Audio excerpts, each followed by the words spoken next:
पटना बिहार आपके साथ मैं हूं शिप्रा झा और बुलेटिन की शुरुआत अच्छी खबर के साथ करेंगे।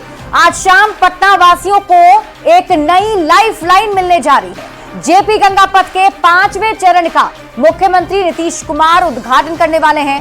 जेपी गंगा पथ राजधानी का लाइफ लाइन माना जाता है और जैसे ही इसे आम लोगों के लिए खोला जाएगा तो इससे लोगों को जाम की समस्या से तो निजात मिलेगी ही, उत्तर बिहार के साथ दक्षिण बिहार जाना भी बेहद आसान हो जाएगा।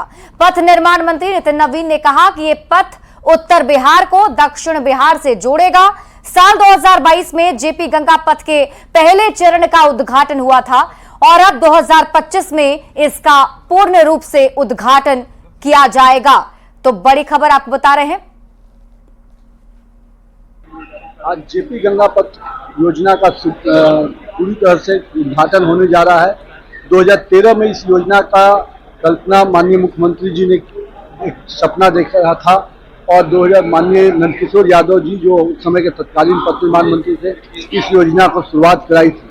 2021 में ये योजना को फिर से प्रारंभ किया गया जमीन की जो समस्या थी उसको दूर करते हुए, और 2022 में इसके फर्स्ट फेज का हम लोगों ने उद्घाटन किया था। अब 2025 में इसके संपूर्ण जो 21 किलोमीटर का स्ट्रेच है उसका आज उद्घाटन माननीय मुख्यमंत्री जी के कर कमलों से होगा।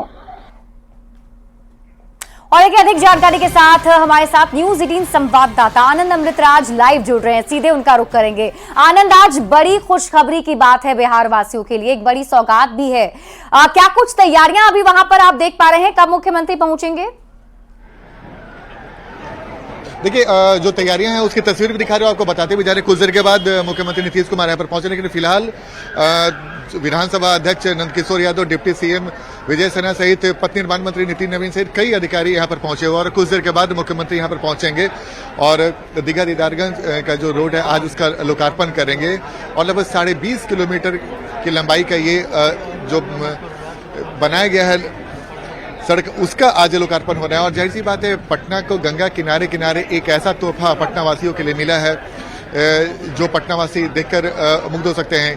गंगा के किनारे आप दीघा से अगर आप चलिए अपने वाहन से तो आप सीधे दीदारगंज पहुंच जाएंगे इसी रास्ते के सहारे, और फिर इसके बाद आप फतुहा के रास्ते या फिर बख्तियारपुर रास्ते कहीं बाहर भी जा सकते हैं। और बाहर से भी अगर आप आ रहे हैं तो इस रास्ते के जरिए आप पटना में प्रवेश भी कर सकते हैं। तो जो जाम की स्थिति बनी रहती थी वो जाम की स्थिति से काफी राहत मिलेगी। हम एक बार तस्वीर दिखाने की कोशिश कर रहे हैं आपसे। कुछ देर के बाद जबरदस्त बारिश हो रही है और कुछ देर बाद मुख्यमंत्री भी यहाँ पर पहुंचेंगे और लोकार्पण करेंगे। ये तस्वीर हम आपको दिखा रहे हैं। आप कल्पना कीजिए गंगा किनारे मरीन ड्राइव का माहौल और बिल्कुल वैसा ही लुक, और लगभग 20.5 किलोमीटर की लंबाई वाली ये जो सड़क जिसका लोकार्पण होना है आज पटना सिटी से दीदारगंज का पूरा इलाका कवर हो जाएगा। और इस बीच में कई ऐसे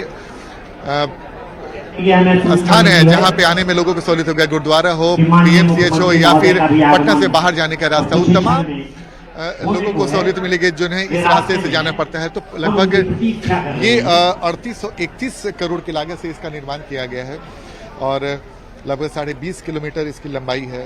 तो आप समझिए कि पटना वासियों के साथ साथ बिहार वासियों के लिए भी बेहद राहत वाली खबर, जिस पटना में प्रवेश करने से या फिर बाहर जाने के लिए कई जाम की स्थिति सामना करना पड़ता था, घंटों जाम की स्थिति लगी रहती थी, अब उससे पूरी तरीके से निजात। और बाहर से ही, पटना के बाहर से अगर आप हाजीपुर से आप आते हैं अटल पथ के रास्ते, तो आप इस रास्ते से भी आप पटना से बाहर निकल सकते हैं। या फिर अगर आप बाहर से कहीं आ रहे हैं और फतुहा के रास्ते अगर आपको पटना के अंदर प्रवेश करना है तो इस रास्ते से आप पटना के अंदर भी प्रवेश कर सकते हैं। तो तस्वीर बहुत अच्छी तस्वीर। और जब कुछ देर के बाद मुख्यमंत्री नीतीश कुमार यहाँ पर पहुंचेंगे और जब बिल्कुल बेसब्री से इंतजार किया जा रहा था इसका भी आनंद, जो पटना वासी थे वो इंतजार भी कर रहे थे। जैसा कि आपने बताया भी कि जाम की समस्या काफी ज्यादा हो जाती थी और ऐसे में जो भी पटना आते थे और खासतौर पर पटना के अंदर कहीं उन्हें जाना हो या बाहर से कहीं निकलना हो तो बहुत मुश्किलों का सामना करना पड़ता था और अब कहीं ना कहीं उससे निजात मिलेगी। और अगर हम जिस तरीके से बताया भी जा रहा है कि जहाँ पे जो सड़क है उसको बहुत ही अच्छे तरीके से डिजाइन भी किया गया है। अगर हम जिस तरीके से देखा जाए तो कहा भी जाता है कि अगर आप उस एरिया में चले जाएं तो लगता नहीं है कि आप राजधानी पटना में हैं। बिल्कुल बिल्कुल आपने सही कहा। हम एक बार कोशिश करते हैं अपने कैमरे से, आप सड़क दिखाइए। बिल्कुल आपने सही कहा और आप कल्पना कीजिए कि अभी मौसम बहुत खुशगवार है, बारिश भी हो रही है और मौसम भी काफी खुशगवार है और ऐसे में आप गंगा किनारे मरीन ड्राइव का जब आप लुत्फ उठाएंगे तो आप समझ सकते हैं कि क्या माहौल होता होगा और कैसा लोगों को फील होता होगा। बिल्कुल वैसी ही तस्वीर कुछ देर के बाद जब मुख्यमंत्री इस सड़क का लोकार्पण करेंगे और उसके बाद मुख्यमंत्री का काफिला यहाँ से गुजरेगा और उसके बाद यहाँ पे अच्छी खासी भीड़ देखने को मिलती है। इसके पहले भी जब दीघा से पटना सिटी तक का रास्ता खुला था लोगों के लिए, उस वक्त भी ऐसा ही माहौल था और आज भी है, जो कि मौसम बहुत अच्छी है। और कुछ देर के बाद जब इसका लोकार्पण हो जाएगा और लोगों के लिए जब ये सड़क खोल दिया जाएगा तब आप इस गंगा किनारे आने का जो मजा है वो दुगना हो जाएगा। और सबसे बड़ी बात है कि जब गंगा किनारे ऐसे भी बहुत लोग पहुंचते हैं, लेकिन इस सड़क के बन जाने से, दीघा से लेके दीदारगंज तक के सड़क के बन जाने से जो पटना वासियों को एक तरीके से बड़ा तोहफा। और कई लोग, हम लोग देर रात भी कभी अगर इधर से गुजरते हैं 12 बजे रात तक भी यहाँ पे अच्छी खासी संख्या में लोग नजर आते हैं। और रात में कुछ देर के बाद पूरी तरीके से जब रोशनी से चकाचौंध ये सड़क देखेगी तो आप कल्पना कर सकते हैं क्या माहौल होता होगा। और ऐसे भी हमारी कोशिश होगी कुछ देर के बाद वो तस्वीर भी दर्शकों को दिखाएंगे। जब देखो हम एक डॉक्यूमेंट्री बन रहा है और अगर आप उसे देखें तो आपको समझ में आएगा कि इस सड़क का जब लोकार्पण हो जाएगा तो तस्वीर कैसी दिखेगी। आप डॉक्यूमेंट्री के थ्रू देख सकती हैं गंगा किनारे पटना शहर बसा हुआ और ठीक उसके बगल में ये जो रोड बना है मरीन ड्राइव, जिसका आज लोकार्पण होना है। आप उस तस्वीर को देखकर आप समझ सकते हैं कि क्या मनोहारी दृश्य दिखता होगा। और जैसा कि मैंने आपको बताया कि गंगा किनारे आने का ही अपना एक अलग मजा है, लेकिन जब गंगा किनारे आने के बाद जब आप ऐसी तस्वीर देखेंगी, ऐसी सड़क देखेंगी तो आप समझ सकती हैं कि लोगों का उत्साह कितना होगा। और ठीक उसके ये दीघा के तस्वीर हम आपको दिखा रहे हैं, दीघा के ठीक ऊपर जो रेलवे क्रॉसिंग है उसकी तस्वीर। और उसके बाद टुवर्ड्स एकदम पटना सिटी दीदारगंज की तरफ अगर आप बढ़ते चले जाएं तो आपको ग्रीनरी भी नजर आएगा। एक साइड गंगा नदी, एक साइड पटना शहर और बीच में ये सड़क जो दीघा घाट से होते हुए सीधे दीदारगंज के पास जाकर मिलेगा। पटना में से बाहर निकलना भी आसान हो जाएगा और पटना में आना भी आसान हो जाएगा। तो ये बहुत दिलचस्प, और खासकर उस पटना के लिए जो कभी पाटलिपुत्रा नाम से पूरे देश में इसकी अलग पहचान थी, धीरे धीरे उस पहचान को पाने की कोशिश बिहार सरकार की कोशिश, नीतीश सरकार की कोशिश, बड़ी कोशिश है। और इस तस्वीर को देखिए, आप कल्पना कीजिए कि जब 4 लेन सड़क जब आपके गंगा किनारे किनारे मरीन ड्राइव का एहसास दिलाता हुआ जब पटना से बाहर लेकर जाएगा और पटना में प्रवेश कराएगा। बिल्कुल आनंद, और वो भव्य और खूबसूरत तस्वीर दर्शकों तक हम पहुंचा भी रहे हैं। हमारे साथ आप भी बने रहिएगा क्योंकि जब मुख्यमंत्री आएंगे तो और भी जो लोकार्पण की तस्वीरें हैं वो दर्शकों को दिखाएंगे। शुक्रिया इन तस्वीरों को हमारे साथ साझा करने के लिए। बढ़ेंगे आगे और बात अगली खबर की। तेजस्वी यादव सरकार पर अपराधियों का साठगांठ का आरोप लगाते हैं और बिहार में आपराधिक वारदात की लंबी सूची जारी कर सरकार के इकबाल पर सवाल उठाते हैं। इसी बीच उनके अपने ही विधायक पर एक बड़ा और गंभीर आरोप लगा है। आरजेडी विधायक रणविजय साहू पर एक व्यक्ति के साथ मारपीट और जान से मारने की धमकी देने का आरोप लगा है और ये आरोप आरजेडी के ही एक पुराने नेता सुरेश कुमार साहू ने लगाया है। सुरेश साहू का आरोप है कि हाल ही में तेली समाज की बैठक के दौरान विधायक रणविजय साहू ने अपनी बॉडीगार्ड की मदद से उसकी पिटाई करवा दी थी, जो सीसीटीवी कैमरे में भी साफ देखा जा सकता है। पीड़ित ने पीरबहोर थाने में इसकी शिकायत दर्ज कराई है। पीड़ित सुरेश साहू ने आरजेडी विधायक रणविजय साहू पर और भी कई गंभीर आरोप लगाए हैं, जिसमें टिकट दिलाने के नाम पर पैसे ऐंठने का भी आरोप है। जब से ये विधायक बने हैं ये बहुत ज्यादती कर रहे हैं अपने समाज के लोगों के ऊपर। समाज की सुरक्षा की जवाबदेही जिनको मिला हुआ है, ये आए दिन हम लोगों को धमकाते हैं। कुछ दिन पहले ही साहू समाज में एक मीटिंग हुआ और उस मीटिंग में हमारे ऊपर में जानलेवा हमला किए और अभद्र भाषा का भी प्रयोग किए। ये एक्चुअली क्या है, ये हम पर लेन देन का गंभीर आरोप लगाते हैं जो कि पूर्णतः गलत है। ये हमसे ही हजारों में नहीं लाखों में रुपया हमसे ठगने का काम किए हैं। कभी हमें टिकट दिलाने के नाम पर कि 2025 में आपको टिकट दिलाएंगे और आई विधानसभा से, कभी वो व्यवसायिक प्रकोष्ठ के अध्यक्ष बनाने के नाम पर, और कभी हमें राजद कार्यालय के विस्तार जो हुआ उस नाम पर। तो हमसे ये बहुत बड़ी रकम ये ठग चुके हैं। जब हमको ठगी का एहसास हुआ तो हम इससे अलग हो गए। पहले हम व्यवसायिक प्रकोष्ठ का प्रदेश प्रवक्ता थे राजद में। तो आरजेडी विधायक और पार्टी के प्रधान महासचिव पर लगे गंभीर आरोप के बाद सियासत भी शुरू हो गई है। एनडीए नेताओं ने इस पूरे मामले को लेकर जोरदार पलटवार कर दिया। राजद का मतलब ही होता है अपराध, भ्रष्टाचार। अब बताइए, जो महासचिव पर आरोप लगा है कि पैसे लेकर टिकट दिलवाने की दलाली करते थे, दरअसल यही राजद का कल्चर है अभी तेजस्वी यादव जी की यात्रा भी जो थी, तो हम लोग तो शुरू से कह रहे थे ना कि ये टिकट बेचो यात्रा पर निकले हैं। इनका यही काम ही रह गया है कि राजनीति का इनका पेशा सेवा भाव नहीं है राजनीति इनके लिए। तो बिहार राजद के प्रधान महासचिव रणविजय साहू जी टिकट दिलाने के नाम पर कार्यकर्ता, नेता और सामान्य लोगों से पैसा ठग लिए, और जब पैसा उनसे वापस मांग रहे नेता कार्यकर्ता तो उन्हें जान से मारने का धमकी दे रहे हैं। तो रणविजय जी कौन गलत कर रहे हैं? जिनके नेता ही स्वयं नौकरी के बदले जमीन लिखवा ले रहे हैं, तो वो भी तो उसी रास्ते पे चलेंगे ना। और राष्ट्रीय जनता दल बिहार में किस लिए जाना जाता था? देखिए, किसने क्या लिया और किसको क्या दिया गया, यह वस्तुतः व्यक्तिगत मसला है। और उसके बाद जो घटनाक्रम हुए उसमें पुलिस में कंप्लेन भी दायर हो गया है। तो अब ये इन्वेस्टिगेशन का विषय है, पुलिस इन बातों को देखेगी और उस हिसाब से कानून अपना काम करेगा। बढ़ेंगे आगे और अगली खबर आपको समस्तीपुर से बताते हैं, जहां हॉरर किलिंग की एक दिल दहला देने वाली वारदात सामने आई है, जहां प्रेमी के साथ भागने से नाराज पिता ने अपनी बेटी की हत्या कर दी। मामला पटोरी अनुमंडल क्षेत्र का है, जहां टाड़ा गांव में पिता ने अपनी बेटी की गला दबाकर हत्या कर दी है और बताया जा रहा है कि लड़की गांव के एक लड़के के साथ दिल्ली भागकर चली गई थी। हालांकि उसे वापस घर बुला लिया गया था, लेकिन नाराज पिता ने उसकी हत्या कर दी। मामले का खुलासा तब हुआ जब परिवार के लोग लड़की को ढूंढने लगे। जब लड़की का कोई सुराग नहीं मिला तो रिश्तेदार पुलिस के पास पहुंचे। हत्या का खुलासा हुआ और लड़की का शव उसी के घर के बाथरूम से बरामद हुआ है। फिलहाल पुलिस ने आरोपी पिता पप्पू सिंह को गिरफ्तार कर लिया है और पुलिस के मुताबिक आरोपी ने कुछ और लोगों की मदद भी ली थी। फिलहाल मामले की जांच जारी है। आज कल हम लोग को मालूम हुआ, उनका लड़का बोला जो हमारा बहन को फुट्टू भैया ले गया सुल्तानपुर में मार कर 3 दिन पहले बिक दिया।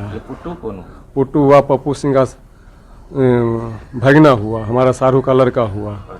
मुकेश कुमार के घर के बाथरूम में, जो कि बाहर से ताला बंद था, उसमें से शव को बरामद किया गया है और शव को पोस्टमार्टम हेतु भेजा गया है।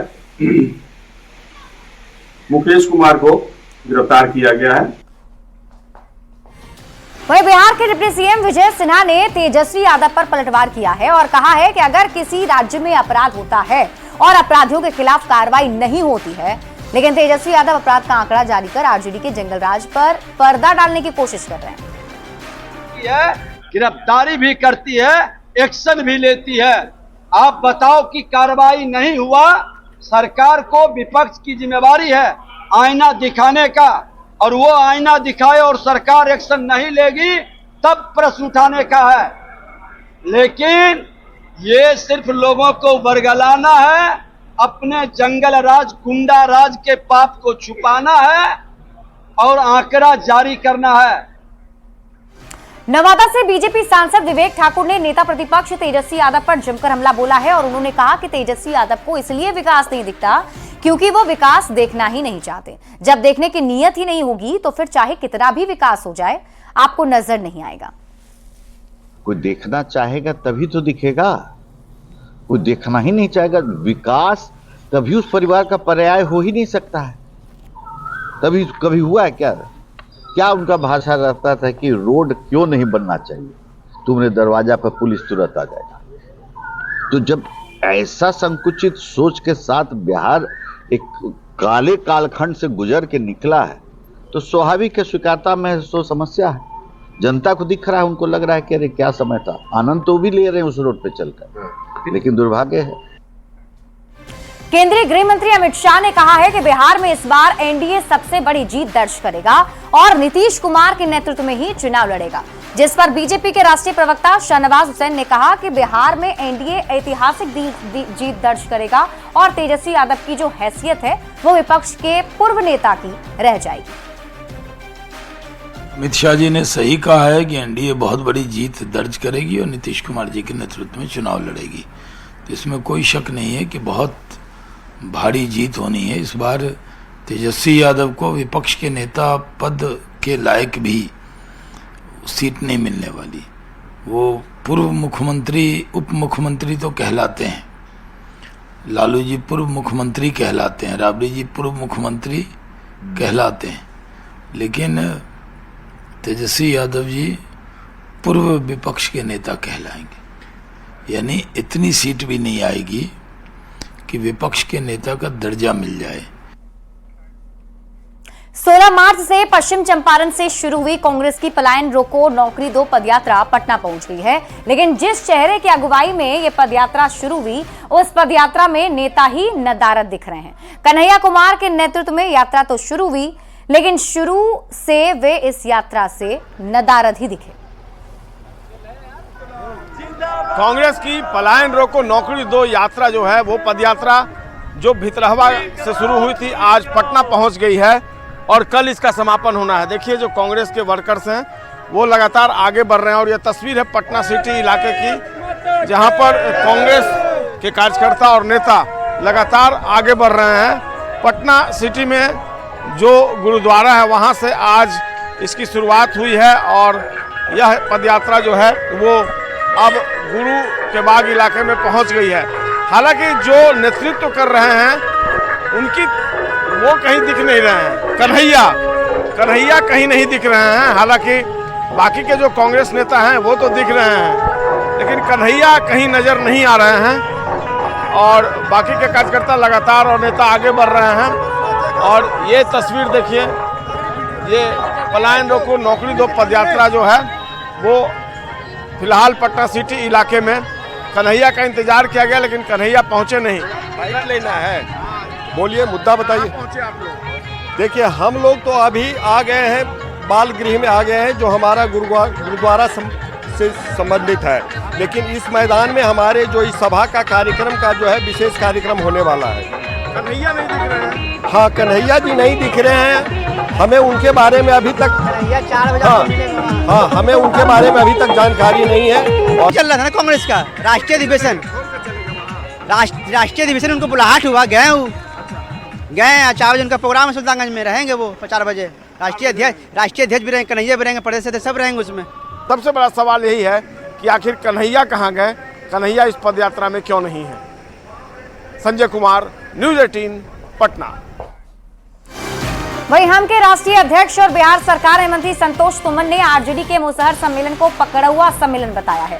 संतोष सुमन ने कहा कि आरजेडी को दम है तो पटना के गांधी मैदान में मुसहर भुइयां सम्मेलन करे। सुअर चराने वालों, चूहा पकड़ने वालों, ऐसा बोलकर लालू यादव ने मुसहर समाज को बदनाम किया। अगर इतना ही प्यार है तो मुख्यमंत्री के रूप में प्रोजेक्ट करें, मुसहर समाज के व्यक्ति को पार्टी का राष्ट्रीय अध्यक्ष बना दें। बात करते हैं हम सेकुलर के राष्ट्रीय अध्यक्ष और बिहार सरकार में मंत्री संतोष कुमार सुमन से।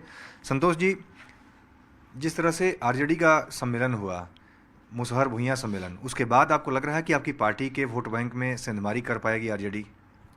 देखिए, आप लोग कैसे उसको सम्मेलन कहते हैं मुझे समझ में नहीं आता है। इतनी छोटी जगह में कार्यक्रम किया गया, वही पकड़ धकड़ के लोग लाए गए और उस समाज के भी लोग इक्के दुक्के थे और समाज में जो प्रभाव डालने वाले व्यक्ति हैं कहीं तो हमको नज़र नहीं आए। हाँ, उनके माननीय विधायक थे, क्योंकि विधायक थे इसलिए मजबूरी है, तो हम तो उसको पकड़ुआ कहेंगे। जो राजद का कल्चर है, उस सम्मेलन नाम की कोई चीज़ नहीं थी। और जहाँ तक उस समाज के प्रति उनका जो भावना जागृत हुआ है और इतने सालों के बाद उनको लगा कि एक कार्यक्रम किया जाए उस नाम से, तो सबसे ज़्यादा तो बर्बाद करने का, बदनाम करने का काम उन्हीं को। बदनाम इसलिए किए कि लालू यादव जी बोलते थे शुगर चराने वालों, वो चूहा पकड़ने वाले, तो सबसे पहले तो बदनाम किए कि समाज सिर्फ उसी में रहता है, कोई काम नहीं कर सकता। दूसरी बात है कि जहाँ तक एनडीए ने जो सम्मान दिया कि दशरथ मांझी जी को अपना चेयर नीतीश कुमार जी दिए, नौकरियाँ जैसे टोला सेवक और विकास मित्र हमारे के यहाँ है, और भी दूसरी चीज़ों में मुख्यमंत्री उद्यमी योजना में उनको सम्मान मिला। बहुत सारे काम किए उनके लिए माननीय मुख्यमंत्री श्री नीतीश कुमार जी। राजद 15 साल में तो बता दें तेजस्वी यादव जी को समाज के लिए क्या काम किए। आप सिर्फ बोले हैं और कुछ किए नहीं, यहाँ पर सब काम किया गया, सम्मान मिला है। और एक विधायक भी बनाते हैं एक दो तो उनको पीछे बैक बेंचर बना के रखते हैं। अगर इतना ही उनको इस समाज से प्रेम है तो उन समाज के लोगों को अपने पार्टी में राष्ट्रीय अध्यक्ष बनाने का काम करें, चाहे मुख्यमंत्री के रूप में प्रोजेक्ट करें। अब जिस दिन वो मुख्यमंत्री के रूप में प्रोजेक्ट कर देंगे, सबसे ज़्यादा खुशी मुझे होगी। और इसी बीच रुक कर लेते हैं बड़ी खबर की ओर। पटना से आपको इस वक्त की बड़ी खबर बता दें, जहां बारिश को लेकर अलर्ट जारी किया गया है। बिहार में अलर्ट जारी है। आपदा प्रबंधन विभाग की तरफ से अलर्ट जारी किया गया। तेज हवा के साथ भारी बारिश की चेतावनी जाहिर की गई है। ठनका गिरने को लेकर भी अलर्ट जारी किया गया है। आपको बता दें कि सभी जिलों के लिए ये अलर्ट जारी हुआ है। लोगों से घर से बाहर नहीं निकलने की अपील की गई है। तो बड़ी खबर आपको बता रहे हैं राजधानी पटना से। न्यूज 18 संवाददाता रजनीश कुमार अधिक जानकारी के साथ जुड़ चुके हैं। रजनीश, ये कितने देर तक का अलर्ट है? बिल्कुल, देखिए शाम 6:30 बजे तक माना जाए अभी कि अलर्ट जारी किया गया है, क्योंकि जिस प्रकार से मधुबनी, दरभंगा, पश्चिमी चंपारण, पूर्वी चंपारण, गोपालगंज समेत लगभग 20 से 22 जिले हैं जो खासकर अभी आपदा प्रबंधन विभाग ने उन जिलों के लिए अलर्ट जारी किया है। यानी इन जिलों के लोगों से अपील की गई है कि आप अभी खुले में ना जाएं और इस दौरान तेज हवा से बचें और ठनका गिरने की पूरी तरह से संभावना जताई गई है और लोगों से अपील की गई है कि आप पूरी तरह से सावधानी बरतें। तो कहीं ना कहीं मौसम का मिजाज बदल गया है। राजधानी पटना समेत अभी लगभग दर्जन भर जिले ऐसे हैं जहां पर मध्यम से लेकर भारी बारिश लगातार हो रही है और इस दौरान वज्रपात से भी कल 13 लोगों की मौत हो गई थी और आज भी मौत की जानकारी मिल रही है। हालांकि आंकड़े अभी आपदा प्रबंधन विभाग ने अभी कंपाइल नहीं किया है और जारी नहीं किया है। तो ऐसे में कहीं ना कहीं लोगों से अपील की गई है कि आप पूरी तरह से सचेत रहें, सावधान रहें और ठनका से बचें। जी ठीक है, आप इस खबर पर नजर बनाए रखें। शुक्रिया इस अपडेट के लिए रजनीश। बढ़ेंगे आगे। मुजफ्फरपुर में भारी बारिश के दौरान ठनका गिरने से खेत में काम कर रहे किसान घायल हो गए हैं, जिन्हें इलाज के लिए मोतीपुर के पीएचसी में भर्ती करा दिया गया है। बताया जा रहा है कि वहां उनका इलाज चल रहा है। जानकारी के मुताबिक खेत में काम करने के दौरान ही 2 किसान बेहोश हो गए थे। ये लोग गेहूं काट रहे थे और हम भी थे बगल में, गेहूं काट रहे थे लमसम 100 मीटर के दूरी में। तो ये लोग गेहूं काट रहे थे तो ये लोग आराम किया। इसके बाद में जब सांझ हुआ है तो ये लोग गेहूं बांधने लगे हैं। और गेहूं बांधते समय में ये फर्स्ट बार में जैसे ठनका है, ये लोग को सोचे कि छोड़ कर चलेंगे, ऐसी समय में जैसे इन लोग को झटका लग गया। ठनका गिरा भी है मगर लमसम 1000 मीटर की दूरी में गाँव में। आरा में भी तेज बारिश हो रही है। हालांकि लोगों को भीषण गर्मी से राहत तो मिली। झमाझम बारिश से मौसम काफी सुहाना हो गया है और मौसम का हाल बता रहे हैं न्यूज 18 संवाददाता चंदन कुमार।